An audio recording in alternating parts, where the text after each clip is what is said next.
Good morning students. Class 11th में हम सबसे पहले स्टार्ट कर रहे हैं चैप्टर नंबर 16, जिसका नाम है डाइजेशन एंड एब्जॉर्प्शन। और इसमें हम डाइजेस्टिव सिस्टम के बारे में पढ़ेंगे, उसका ओवरव्यू, कौन कौन से पार्ट्स होते हैं उसमें, how the food is digested, how it is absorbed and what are the disorders of the digestive system. आइए हम इस एनसीईआरटी की टेक्स्ट बुक का जो पूरा मैटर है उसको सिंपल वे में समझने की कोशिश करते हैं। मेरा उद्देश्य रहेगा कि मैं आपको हर एक स्टेटमेंट या हर एक सेंटेंस जो है वो डिस्क्राइब कर दूं प्रॉपर वे में, ताकि आपको एनसीईआरटी टेक्स्ट बुक आसानी से समझ में आए। चलिए स्टार्ट करते हैं। तो food is the basic requirement of all living organisms. जितने भी जीव जंतु हैं उनके लिए जो भोजन है वो मूलभूत आवश्यकता है।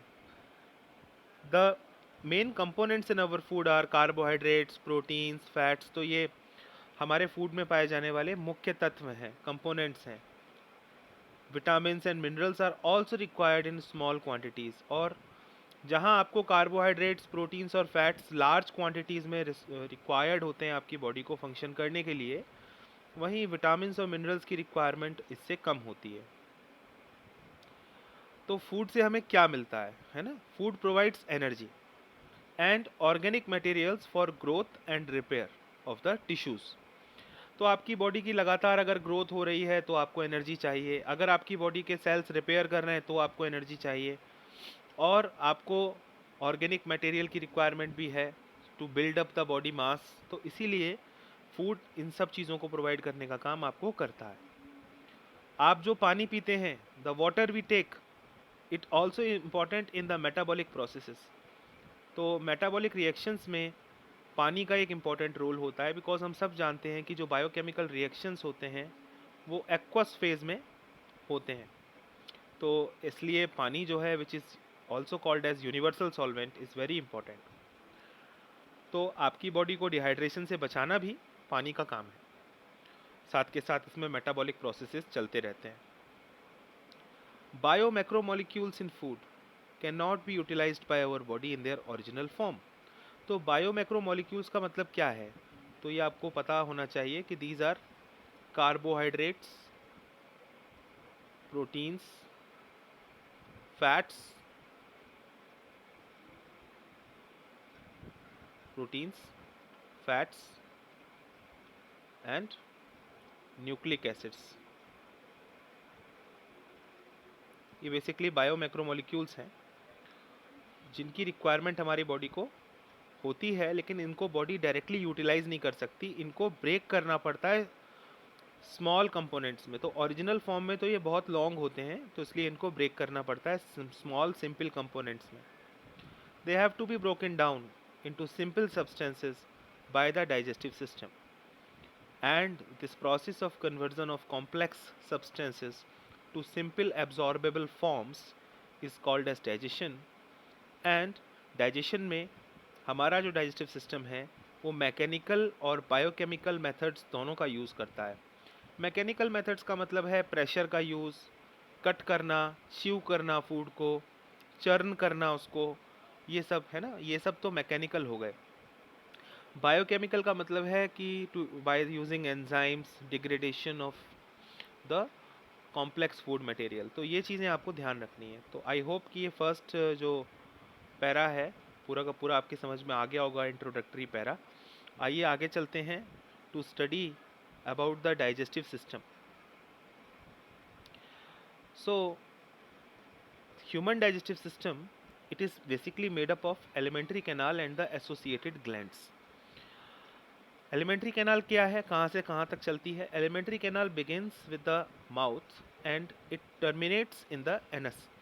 तो माउथ से लेकर के एनस तक का जो पूरा पोर्शन है that is called as the alimentary canal. ये एक ट्यूब है लॉन्ग, जिसके साथ बहुत सारे ऑर्गन्स भी एसोसिएटेड हैं। माउथ के अंदर आप देखेंगे तो आपको एक कैविटी दिखाई देगी, जिसको आप बोलेंगे बक्कल कैविटी या ओरल कैविटी। इस ओरल कैविटी में आपको टीथ दिखाई देंगे और टंग भी दिखाई देगी। जो हमारा टूथ होता है, टूथ मतलब सिंगुलर हम बात कर रहे हैं, टीथ का मतलब क्या है? We are talking about many tooths. Okay, so जो टूथ है हमारा वह बोन के सॉकेट में होता है. सॉकेट का मतलब गड्ढा. तो बोन के सॉकेट में हमारा टूथ प्रेजेंट होता है. ठीक है ना. अगर suppose this is a teeth, it is present in a bony socket of jaw bone. So this type of attachment is called as thecodont. So आप यहाँ पे ध्यान रखिएगा, थीका जो वर्ड है वो इसीलिए यहाँ पर यूज़ किया गया है. थीका का मतलब है स्पेस, सॉकेट. तो यहाँ पर आप ध्यान रखिएगा इसको, थीकोडोंट का मतलब क्या है. बहुत सारे मैमल्स हैं इंक्लूडिंग ह्यूमन बीइंग्स जिनमें जीवन काल में 2 बार दांत आते हैं. They form 2 sets of teeth during their life. पहला सेट होता है टेम्परेरी मिल्क टीथ्स का या डेसिडुअस टीथ्स का, जिनको रिप्लेस करता है आगे चल के परमानेंट टीथ या एडल्ट टीथ. इसीलिए इस प्रकार के डेंटिशन को हम बोलते हैं डाईफायोडोंट. डाईफायोडोंट मतलब डाई मतलब 2 बार. ओके, डाईफायोडोंट मीन्स 2 बार टीथ्स आते हैं during the life cycle. First is the deciduous teeths और temporary milk teeths, and the second one is the permanent और एडल्ट टीथ्स. तो हमारे अगर हम एडल्ट की बात करें तो एडल्ट ह्यूमन में 32 परमानेंट टीथ्स होते हैं जो कि अलग अलग प्रकार के होते हैं. इसीलिए हम हेटेरोडोंट डेंटिशन बोलते हैं. हेटेरो का मतलब अलग अलग प्रकार का. तो डिफरेंट डिफरेंट टाइप्स के हमको टीथ्स मिलते हैं, जैसे कि incisors, canines, premolars and molars. और जो टीथ्स का अरेंजमेंट है वो इस डेंटल फॉर्मूला से समझा जा सकता है, जिसको 2123/2123 कहते हैं. तो आइए हम जरा टीथ्स का अरेंजमेंट चेक करते हैं नेक्स्ट उस पे पेज पर. ओके, टीथ्स के अरेंजमेंट में आपको दिखाई दे रहा होगा, हमने अपर जॉ का आपके सामने राइट हाफ आपको दिखाया जा रहा है. ठीक है ना. अब अपर जॉ का जो राइट हाफ है उसको आप देखें. First 2 are incisors. Okay, then 1 canine, then 2 premolars and last में 3 मोलर्स. तो सिमिलर यहाँ पर भी होगा, सिमिलर अरेंजमेंट. तो यहाँ टोटल कितने हो गए ऊपर 8 टीथ्स, 8 इस साइड भी होंगे. तो अपर जॉ में टोटल कितने टीथ हो गए 16, एंड पूरे माउथ में कितने टीथ हो गए 32. तो ये पोजीशन हमको ध्यान रखनी है और हमारा डेंटल फॉर्मूला क्या है वो हमें ध्यान रखना है. हमारे जो टीथ होते हैं उसका जो हार्ड च्यूइंग सरफेस है वो बना हुआ है इनेमल से. Enamel is the strongest substance known which is present in the human body. और देखिए, जो हमारा टीथ होता है, हमारे टीथ में इनेमल की लेयर बाहर होती है और उसके अंदर किसकी लेयर होती है डेंटाइन की. तो ये डेंटाइन है अंदर, और ये बाहर वाली लेयर किससे बनी हुई है इनेमल से बनी हुई है. ये वाइट होती है और काफ़ी स्ट्रॉन्ग होती है. तो ये बाहर की लेयर हो गई डेंटाइन और अंदर की लेयर हो गई इनेमल. सॉरी, बाहर की लेयर हो गई इनेमल और अंदर की लेयर हो गई डेंटाइन. इसका ध्यान रखेंगे हम. तो टीथ की वजह से हम खाने का मैस्टिकेशन कर पाते हैं. मैस्टिकेशन मतलब च्यू कर पाते हैं, उसको कट करके च्यू कर पाते हैं, छोटे छोटे पार्ट्स में कट करके आसानी से उसको च्यू कर पाते हैं. Tongue is a freely movable muscular organ which is attached to the floor of oral cavity by the frenulum. तो फ्रीनुलम वो पार्ट है टंग का जो टंग को, सपोज ये टंग है तो टंग हमारी ओरल कैविटी में पीछे की तरफ अटैच्ड है. अगर हमारा माउथ ये है, ये लोअर जॉ है suppose, and this is the upper jaw, these are teeth. So our tongue is attached to the floor of the oral cavity by a part which is called as frenulum. This is important. Okay, the upper surface of tongue has small projections which are called as papillae. अगर हम अपनी टंग को देखें तो हमारी टंग पर हमको बहुत सारे प्रोजेक्शंस यानी उभार देखने को मिलेंगे जिन्हें हम बोलते हैं पेपिले. और इन पेपिले में ही टेस्ट बड्स प्रेजेंट होती हैं। तो सम पैपिले कंटेन्स टेस्ट बड्स। हमारी जो ओरल कैविटी है वो लीड करती है कहाँ से, आगे को किधर जाती है? तो ओरल कैविटी आगे चल के किधर जाएगी? फेरेंक्स में। फेरेंक्स एक ऐसी जगह है जो हवा को भी और खाने को भी दोनों को रिसीव करती है। तो ये कॉमन प्लेस है जहाँ से आपको फूड जाता हुआ भी दिखेगा और एयर जाती हुई भी दिखेगी। आगे चल के ईसोफेगस और ट्रैकिया नाम से दो अलग अलग रास्ते बढ़ जाते हैं। ईसोफेगस को हम फूड पाइप भी कहते हैं और ट्रैकिया को हम विंड पाइप के नाम से जानते हैं। आगे चलते हैं। अब हमारा जो विंड पाइप होता है, ठीक है ना, विंड पाइप में सबसे ऊपर आपको लैरिंक्स मिलेगा। लैरिंक्स की जो ओपनिंग होती है उसे बोलते हैं ग्लॉटिस, और ग्लॉटिस के ऊपर एक फ्लैप होता है जो कार्टिलेज से बना होता है, उस फ्लैप को बोलते हैं इपीग्लॉटिस। तो जो आपका लैरिंक्स होता है, suppose this is the larynx and इसके नीचे अपना ट्रैकिया है, तो ये जो लैरिंक्स है, लैरिंक्स का जो ओपनिंग है that is the glottis, and उस ग्लॉटिस के ऊपर एक फ्लैप है दैट इज द इपीग्लॉटिस। तो इसीलिए अगर इपीग्लॉटिस नहीं होगा तो एंट्री हो सकती है खाने की ग्लॉटिस में। आई बात समझ में? अगर जैसे ही आप खाना खाते हो तुरंत इपीग्लॉटिस जो है वो कवर कर लेता है ग्लॉटिस को, और आपका जो विंड पाइप है उसके अंदर फूड नहीं जाता, वरना गलती से फूड स्वेलोइंग के टाइम पर विंड पाइप में जा सकता है और हमें सांस लेने में बहुत ज़्यादा दिक्कत हो सकती है। अब आ जाते हैं डाइजेस्टिव सिस्टम पर। The oesophagus is a thin long tube which x tends posteriorly passing through the neck, thorax, diaphragm and leads to a J-shaped bag-like structure called as stomach। तो हमारा जो ईसोफेगस है वो एक थिन लॉन्ग ट्यूब है जो कि आगे बढ़ करके नेक वाले रीजन को पार करते हुए, थोरैक्स को यानी हमारे चेस्ट कैविटी को पार करते हुए, हमारे डायफ्राम को पार करते हुए एक जे आकार के बैग में जाके मिलती है जिसको हम बोलते हैं स्टोमक। और एक स्फिक्टर यानी एक गेट होता है जो कि इसको रेगुलेट करता है ओपनिंग को, उसका नाम है गैस्ट्रोइसोफेजियल स्फिक्टर।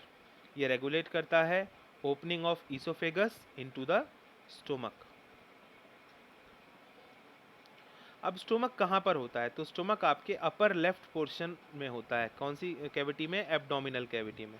तो हमारी जो एब्डोमिनल कैविटी है उसमें जो अपर लेफ्ट पार्ट है वहाँ पर स्टोमक प्रेजेंट है। राइट पार्ट में आपको क्या मिलेगा? लिवर।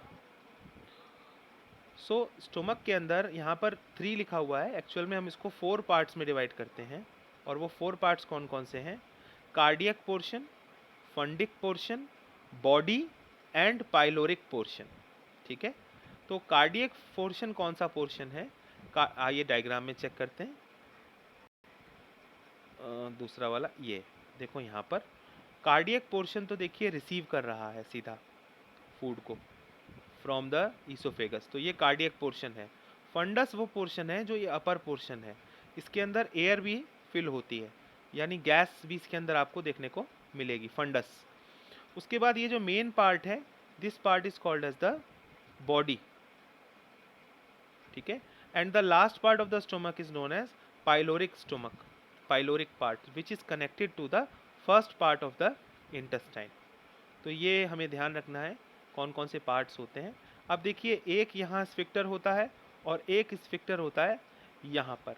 तो इस तरीके से 2 स्फिक्टर हमको देखने को मिलेंगे। एक जगह तो हमको मिलेगा पाइलोरिक स्फिक्टर और एक जगह हमको मिलेगा गैस्ट्रोइसोफेजियल स्फिक्टर। तो आपको यही बताया जा रहा था यहाँ पर कि स्फिक्टर का नाम कहाँ लिखा हुआ है, ये लिखा हुआ, gastroesophageal sphincter regulates the opening of oesophagus into the stomach. Stomach के पार्ट्स के बारे में मैंने आपके साथ डिस्कशन कर लिया है यहाँ तक। आगे चलते हैं। The small intestine is distinguishable into 3 regions. अब स्मॉल इंटेस्टाइन जो है उसमें 3 रीजन होते हैं। सबसे पहले तो ड्यूडेनम है, उसके बाद मिडिल पोर्शन कहलाता है जेजुनम, एंड सबसे ज़्यादा हाईली कॉइल्ड जो लास्ट पोर्शन है that is called as the ileum. So duodenum, jejunum and ileum are the portions of the small intestine. The opening of stomach into duodenum is guarded by the pyloric sphincter, जिसके बारे में अभी थोड़ी देर पहले हमने discussion किया. Ileum opens into large intestine. तो ilium आगे चल के ना लार्ज इंटेस्टाइन के साथ कनेक्टेड है, और जिसमें सीकम, कोलोन और रेक्टम प्रेजेंट होते हैं. सीकम जो है वो सबसे पहला पार्ट है, and which is a small blind sac which hosts some symbiotic micro organisms. तो सीकम पहला छोटा सा एक पाउच लाइक स्ट्रक्चर है जिसके अंदर सिम्बायोटिक माइक्रो ऑर्गेनिजम्स हैं. वो माइक्रो ऑर्गेनिजम्स जो हमारी बॉडी में हमारे इंटेस्टाइन में रहते हैं और हमारे लिए बेनिफिशियल होते हैं, तो वो सब वहाँ पर पाए जाते हैं. इसके बाद आपको दिखाई देगा एक छोटा सा वर्मीफॉर्म अपेंडिक्स. वर्मीफॉर्म अपेंडिक्स जो है वो फिंगर लाइक प्रोजेक्शन है, छोटा सा, और एक वेस्टिजियल ऑर्गन कहा जाता है इसको, और ये सीकम से ही जुड़ा हुआ है. वर्मीफॉर्म अपेंडिक्स हमारे पूर्वजों में जो हर्बीवोर्स की तरह एक्ट करते थे, तो उसमें ये क्योंकि हमारे डाइट में ना सेलुलोज का बहुत ज़्यादा यूज़ होता था, तो सेलुलोज के डाइजेशन में हेल्प करता था वर्मीफॉर्म अपेंडिक्स, और ये लॉन्ग भी हुआ करता था पहले, लेकिन अब ये नहीं होता है, ना ये यूज़ होता, तो इसलिए इसको हम वेस्टिजियल ऑर्गन कहते हैं. सीकम आगे चल के कोलॉन के साथ मिलता है. कोलॉन के 3 पार्ट्स हैं, ascending colon, transverse colon and the descending colon. The descending part opens into the rectum, which finally opens out through the anus. तो यहाँ पर हमें ध्यान रखना है कि ये हमारी एलिमेंट्री कैनाल जो है यहाँ पर जाके फिनिश होती है. अब एलिमेंट्री कैनाल की जो पूरी की पूरी वॉल है, वॉल ईसोफेगस से लेकर के रेक्टम तक, इसमें कुछ लेयर्स होती हैं, और वो लेयर कितनी होती हैं? 4 type of layers are present, जिनके नाम हैं serosa, muscularis, submucosa and mucosa. Serosa सबसे बाहर वाली लेयर होती है, जो कि थिन मीजोथीलियम से बनी होती है. अब मीजोथीलियम क्या है? Mesothelium is the epithelium of visceral organs. अब विसरल ऑर्गन क्या है? Internal organs. तो इंटरनल ऑर्गन्स की जो एपिथीलियम है उसको हम मीजोथीलियम कहते हैं. तो सेरोसा की जो मीजोथीलियम है वो काफ़ी थिन होती है, और थोड़े बहुत इसमें कनेक्टिव टिश्यूज़ भी इसके साथ अटैच होते हैं.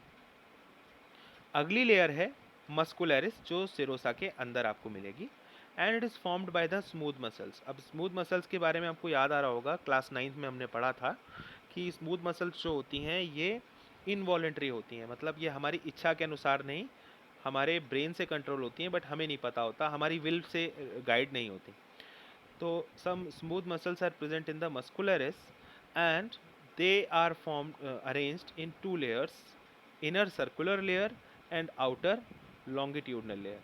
तो जो ये मसल्स हैं ये अंदर की तरफ सर्कुलर हैं और बाहर की तरफ लॉन्गिट्यूडनल मसल्स प्रेजेंट हैं. आइए यहाँ चेक करते हैं. अब आपको दिखाई दे रहा होगा इस डायग्राम में कि सर्कुलर मसल्स का मतलब है क्या. देखिए, सबसे बाहर वाली जो सिरोसा है ये तो देखिए बहुत फाइन है, एक पतली सी लेयर है, लेकिन इसके बाद आपको दिखाई दे रही है मस्कुलरिस. तो मस्कुलरिस में ये पोर्शन भी आता है और मस्कुलरिस में ये वाला पोर्शन भी आता है, ठीक है ना. दोनों पोर्शन, ये और ये दोनों पोर्शन आते हैं. अब देखो तुमसे क्या कहा गया है, ये कहा गया है कि आउटर लॉन्गिट्यूडनल है. लॉन्गिट्यूडनल का मतलब देखो ध्यान से, अगर हम इसको, ये हमें दिखाई दे रहा है transverse section. Okay, this is the TS of the, देखो यहाँ लिखा हुआ है gut, transfer section of the gut. तो अब भाई इसमें अगर ये ट्रांसफर सेक्शन है, तो अगर हम इसको नॉर्मली, अगर हम लॉन्गिट्यूडनल वे में खड़ा कर दें इसको, एलिमेंट्री कैनाल को, तो ये हमारी एलिमेंट्री कैनाल है. सपोज इस तरीके से ऊपर माउथ हो गया है ना, और नीचे एनस हो गया. तो अब इसको अगर हम ट्रांसवर्स कट करेंगे, ऐसे कट करेंगे, तो हमें फिर ऊपर से देखना होगा. तो ऊपर से देखने पर ये कैसी नज़र आएगी? हमें सर्कुलर नज़र आएगी, ठीक है. तो ये चीज़ आपको यहाँ दिखाई गई. अब इसमें ज़रा ध्यान दो. सपोज़ मैं इसको दोबारा से बनाता हूँ, ऐसे बना देता हूँ, ये लॉन्गिट्यूडनल है. तो इसमें ये आपको बताया जा रहा है कि देखो ये लॉन्गिट्यूडनल मसल्स जो हैं ये लॉन्गिट्यूडनल मसल्स तो लॉन्ग है, ठीक है, और सर्कुलर मसल्स कैसी हैं? सर्कुलर मसल्स जो हैं वो क्रॉस सेक्शन को कवर कर रही हैं, यानी इस तरीके से सर्कुलर मसल्स इस तरीके से हैं, ठीक है ना। तो अगर आप इसका ट्रांसफर सेक्शन अब कट करोगे तो अब बताओ सर्कुलर मसल आपको कैसी दिखेंगी? सर्कुलर मसल आपको बिल्कुल इस तरीके से ट्रांसफर सेक्शन में आपको घूमती घूमती दिखाई देंगी, ठीक है। लेकिन जो लॉन्गिट्यूडनल मसल्स हैं वो आपको कैसी दिखाई देंगी? गोले जैसी ऊपर से, जैसे ये लॉन्गिट्यूडनल मसल है ना। तो अब जब ये कट गई है तो ऊपर से कैसा दिखाई देगा? पॉइंट पॉइंट आपको दिखाई देगा। तो ये इसलिए आपको ऐसे छोटे छोटे पॉइंट्स दिखाई दे रहे हैं या सर्कल्स दिखाई दे रहे हैं। एक्चुअल में तो ये इस तरीके से नीचे की तरफ जा रही हैं, लॉन्गिट्यूडनल मसल्स हैं। आ गई होगी बात समझ में आपके। और सर्कुलर मसल्स तो इस तरह से ही सर्कुलर थी, तो वो तो वैसी ही दिख रही हैं। तो this is the basic of circular muscle and longitudinal muscles, okay. इसके बाद आपको अंदर मिलेगी एक layer, that is the sub mucosa, और सबसे अंदर आपको मिलेगी म्यूकोसा, और म्यूकोसा के बाद आपको एम्प्टी स्पेस मिलेगा which is called as the lumen. तो ये सारी लेयर्स होती हैं हमारे गट में। गट का मतलब है वो एलिमेंट्री कैनाल से। तो यहाँ पर आपको ये पार्ट पढ़ना है, ये, और इसको आप इसके साथ रिलेट कर सकते हैं, ठीक है ना। आइए आगे चलते हैं।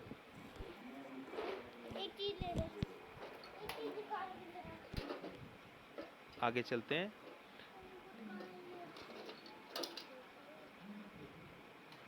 क्यों भाई, तू बीच में बोल भी गया? एक चीज, थोड़ा डिस्टरबेंस हुआ आपको। स्टार्ट करते हैं दोबारा से। So the submucosal layer is formed of loose connective tissue.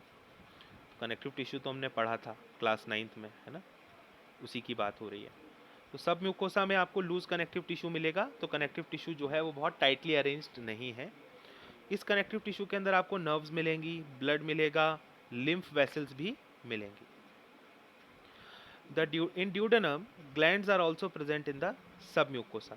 और ड्यूडेनम की बात अगर आप करो, जो कि इंटेस्टाइन का पहला पार्ट है, first part of the small intestine, तो वहाँ पर आपको ग्लैंड्स भी देखने को मिलेंगे। The innermost layer lining the lumen of alimentary canal is called as mucosa. और सबसे अंदर आपको लेयर मिलेगी म्यूकोसा। इसके अंदर आपको इर्रेगुलर फोल्ड्स मिलेंगे जिनको हम रूगे कहते हैं। कहाँ पर? स्टोमक में। तो स्टोमक में जो म्यूकोसा होगी उसमें इर्रेगुलर फोल्ड्स होंगे जिनको कहा जाएगा रूगे। तो सपोज हमारी ये स्टोमक है, ठीक है ना, ये स्टोमक है आपका। अब इस स्टोमक में जो म्यूकोसा होगी उसमें इर्रेगुलर फोल्ड्स होंगे जिनको आप रूगे नाम देंगे। एंड इसी म्यूकोसा में आपको फिंगर लाइक प्रोजेक्शंस या फोल्डिंग्स मिलेंगी जिनको आप विल्लाई कहोगे। लेकिन कहाँ? स्मॉल इंटेस्टाइन में। तो हमारा जो स्मॉल इंटेस्टाइन होता है उसमें जो म्यूकोसा है उसमें आपको विल्लाई देखने को मिलेंगे। तो बस दो चीज़ों के नाम याद कर लो, रूगे एंड विल्लाई, अलग अलग लोकेशंस पे अलग अलग। The cells lining the villi produce numerous microscopic projections which are called as microvilli. तो सपोज विल्लाई है तो विल्लाई के ऊपर बहुत सारे माइक्रोविल्लाई भी प्रेजेंट हैं। वो सेल्स जो विल्लाई को लाइन कर रहे हैं उन पर छोटे छोटे हेयर लाइक प्रोजेक्शंस प्रेजेंट हैं जिसे हम माइक्रोविल्लाई नाम देते हैं, जिसके कारण ब्रश बॉर्डर अपीयरेंस आता है। ऐसा लगता है कि किसी ब्रश का इस्तेमाल किया जा रहा है, वहाँ ब्रश प्रेजेंट है, इसमें बहुत सारे हेयर लाइक स्ट्रक्चर्स हैं। इसके कारण ना सरफेस एरिया बढ़ जाता है। और इन विल्लाई के अंदर बहुत सारी कैपिलरीज होती हैं, लिम्फ वेसल्स होती हैं जिन्हें हम लैक्टील का नाम देते हैं, लिम्फ वेसल्स को। और ये एब्जॉर्प्शन की इफिशियंसी को बढ़ा। म्यूकोसल एपिथेलियम में गोबलेट सेल्स प्रेजेंट होते हैं जिनका काम होता है म्यूकस को बनाना। तो म्यूकस को कौन बनाता है? गोबलेट सेल्स, जो म्यूकोसल एपिथेलियम का पार्ट होते हैं। और ये म्यूकस आपको पूरी एलिमेंट्री कैनाल में देखने को मिलेगा। ये ल्यूब्रिकेशन का भी काम करता है। और म्यूकोसा के द्वारा बनाया गया म्यूकस हमको HCl के एक्शन से भी बचाता है। Mucosa forms glands in stomach, these are called as gastric glands. and crypts are also formed in between the bases of villi in the intestine which are called as crypts of liver cone. तो अगर आप विल्लाई को देखो तो आपको समझ में आ जाएगा कहाँ पर है क्रिप्ट ऑफ लिबर कोन। ये फिगर 16.5 है। इसमें आपको दिखाई दे रही है विल्लाई। विल्लाई में आपको दिखाई दे रहे हैं ब्लड वेसल्स प्रेजेंट हैं। देखो ये रहे नीले और नीले और लाल कलर के। ये बीच में येलो कलर का क्या है, लेक्टील है, जिसके अंदर लिम्फ फ्लो होता है, आर्टरी। तो अब आपको क्रिप्ट दिखाई दे रहा होगा। क्रिप्ट क्या है, ये गड्ढा, खाई, जो किसके बीच में प्रेजेंट है, दो विल्लाई के बीच में जो खाई प्रेजेंट है, जो डेप्थ है, जो डिप्रेशन है, इसे बोलेंगे क्रिप्ट ऑफ लिबर खून। ओके, तो all the 4 layers show modification in different part of the alimentary canal. तो एलिमेंट्री कैनाल के अलग अलग पार्ट्स में जो अलग अलग मॉडिफिकेशंस हैं वो इनमें देखने को मिलते हैं। तो हमने ये डायग्राम स्टडी कर ही लिया है। इस ल्यूमिन के थ्रू फूड पास करता है, ठीक है ना, खाली स्थान। और हमने फिर ये चेक कर लिया है, ये स्मॉल इंटेस्टाइन में म्यूकोसा है जिसमें बहुत सारे विल्लाई हैं, ठीक है ना, और बाकी पार्ट्स हैं। तो हमने ये भी देख लिया है डायग्राम। अब हमारा कौन सा रह गया, ये हमने चेक कर ही लिया है। ओके, ये हमने चेक कर लिया है। अब हमारा जो है बेसिक ये ह्यूमन डाइजेस्टिव सिस्टम वाला डायग्राम रह जाता है, जो हमने पहले भी क्लास 10th में स्टडी किया था, बहुत ही सिंपल वे में। इसको देख लेते हैं। तो यहाँ पर आपको सैलिवरी ग्लैंड्स की पोजीशन दिखाई जा रही है।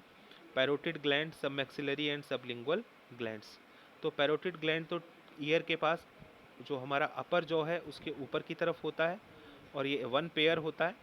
और ऐसे ही 1 pair of submaxillary and sublingual glands are present near to the lower jaw. तो इसके बाद ओरल कैविटी में आपको माउथ में आपको ओरल कैविटी मिलेगी। ओरल कैविटी में टंग टीथ होते हैं। उसके बाद फिर ये फूड नीचे ईसोफेगस की तरफ आता है। ये ट्रैकिया में नहीं जाता है बिकॉज वहाँ एपिग्लॉटिस होता है, ठीक है ना। यहाँ पेरिस्टालसिस चलता है लगातार। पेरिस्टालसिस की वजह से फूड लगातार आगे बढ़ता रहता है। यहाँ पर एक गैस्ट्रोफिजियल इंस्पेक्टर है। उसके बाद हमें स्टोमक दिखाई देता है, जे शेप्ड ऑर्गन। ये अपने साइज़ को इंक्रीज़ भी कर सकता है। इसमें फंडस ऊपर वाला पार्ट है, कार्डियक पहला पार्ट है, ये बॉडी हो गई, और ये पाइलोरिक पार्ट हो गया स्टोमक में। ओके, इसके बाद आ जाते हैं यहाँ पाइलोरिक इंस्पेक्टर प्रेजेंट है, ठीक है ना। उसके बाद next part, liver is the largest organ of the body which is present on the upper right part of the abdominal cavity. और उसके बाद एक छोटा सा गॉल ब्लैडर जिसके अंदर स्टोरेज होता है बाइल का, जो बाइल बन के लिवर में आती है वो स्टोर होती है गॉल ब्लैडर में। उसके बाद हमको दिखाई देता है स्मॉल इंटेस्टाइन, यहाँ से स्टार्ट हो जाता है। स्मॉल इंटेस्टाइन का फर्स्ट पार्ट है duodenum, second part is jejunum, and third part is ilium. Okay, jejunum जो है वो between the duodenum and ileum पाया जाता है। Ilium is highly coiled part.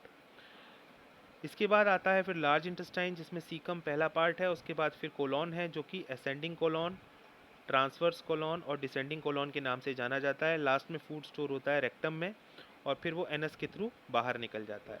हमें वर्मीफॉर्म अपेंडिक्स भी देखने को मिलता है सीकम के पास में ही, जो कि फिंगर लाइक प्रोजेक्शन है, जो कि वेस्टिजियल ऑर्गन कहलाता है। एक ऑर्गन यहाँ रह गया पेनक्रियास। पेनक्रियास का एक इंपॉर्टेंट रोल है। पेनक्रियाटिक जूस जो है ये सिक्रीट होता है इसके हेल्प से इन द एलिमेंट्री कैनाल और इंटेस्टाइन में, और जिससे कि हमारा जो डाइजेशन है वो प्रॉपरली हो पाता है। तो ये सारी चीज़ें हैं जो हमने इस डायग्राम में बनानी है, ध्यान रखना है हमको। तो प्यारे बच्चों, अभी आज हमने जितना पढ़ा है उसको अच्छे से समझिए। धन्यवाद, आपने इस वीडियो को ध्यान से सुना।